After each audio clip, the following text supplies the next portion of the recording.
So I do have a few questions. I'm trying to understand the process a little bit. So would you be able to tell me how many businesses are leasing through the city that are a minority business and women owned?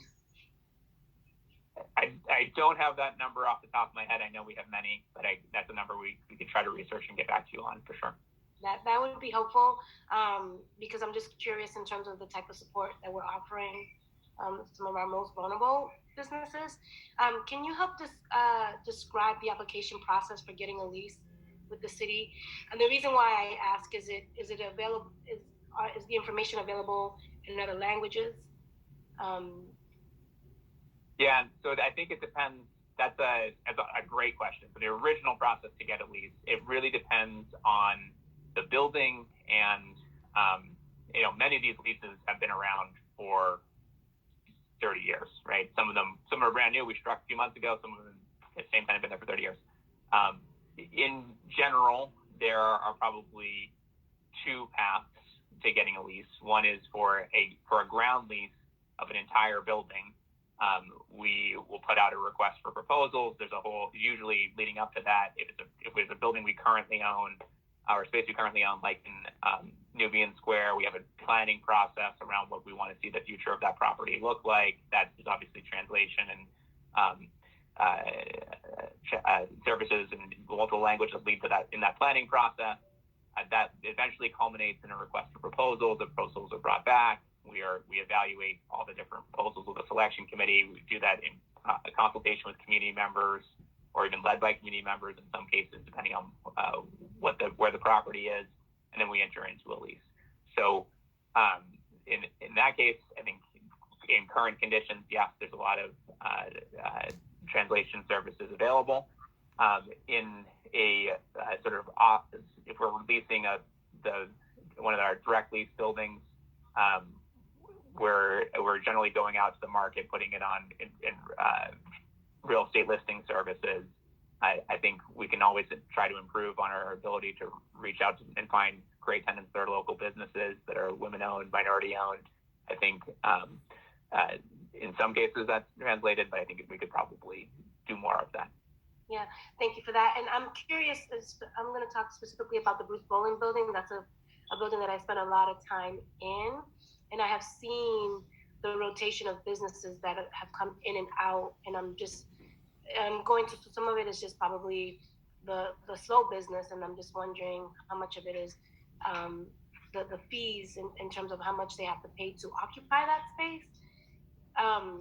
Can you give me a sense of what it costs to rent out? I forget which business. There's been several businesses that have gone through the Bruce Bowling building. One was it was a coffee shop, and then it turned into something else. Just wondering what's the cost to rent space there? So that's not a BPDA building, so I wouldn't be the right person to answer that question. I think property management does that directly. Well, that's Michelle's fault because she used the screen, the city. That backdrop got me all confused. I did like the background. It was a good background. Michelle, you got me confused, got me thinking that's one of our buildings. Okay, fine, forget that question. I'll take that back. It is a city-owned building. You are correct, Council. It is one of our buildings. Yeah, it's a big focus of the hearing too. Oh, so then wait, then you have to answer my question. I want to know what it costs to rent space in that building. So I can't answer the question, Councilor. Go ahead, Jim. Yeah, neither D&D or BPDA owns or controls the bowling building and do not have that information. Neil from IGR, and we can certainly work to get that information to you later. Okay, well, I'm sorry for not being prepared to identify which buildings you do own so that I can for those, but that's okay. That's another time. I appreciate your question. Mm-hmm. I appreciate getting a list of what those buildings are at some point, just so that I can be more thorough in my questioning here too. But for now, I do have some other questions that I am intrigued about. Beyond rent relief, what more are we doing to empower businesses operating in BPDA-owned properties? I'm just curious in terms of beyond the relief, how are you helping restaurants transition into a takeout? Are you providing any of that type of support to keep our businesses afloat? Great question, Counselor. I think I would really defer to the Office of Economic Development for that one, because I know John Barrow's team is doing a lot of work in that category, and what we've done is referred all of our businesses to them and to the outreach programs the Office of Economic Development are doing, because I think they're really the experts in that space.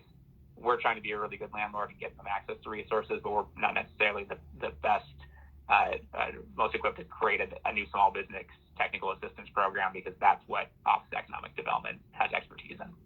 And so, you know, I'm sorry if this is not for this place, and I know the chairwoman there who's watching me will let me know and put a pause to this, but I'm just curious.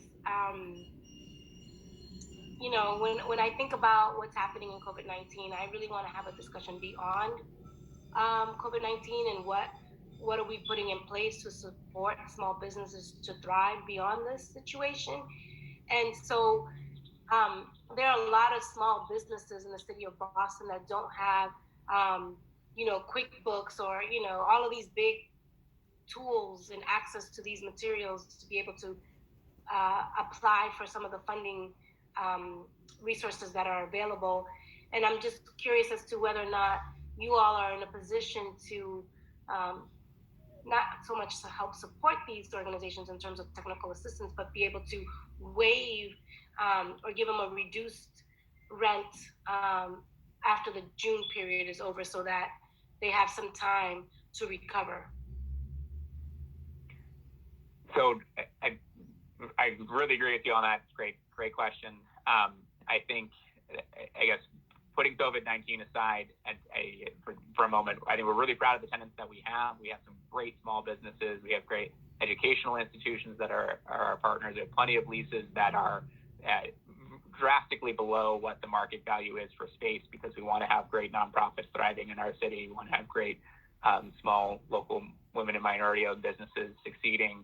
We had Urban College as a tenant of ours, Chinatown Main Street. We've got a lot of great industrial businesses that are incubating space. We do a lot of below market deals for affordable housing.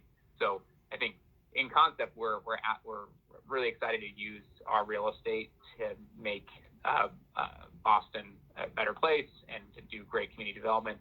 And then when coming out more specifically, what can we do after June?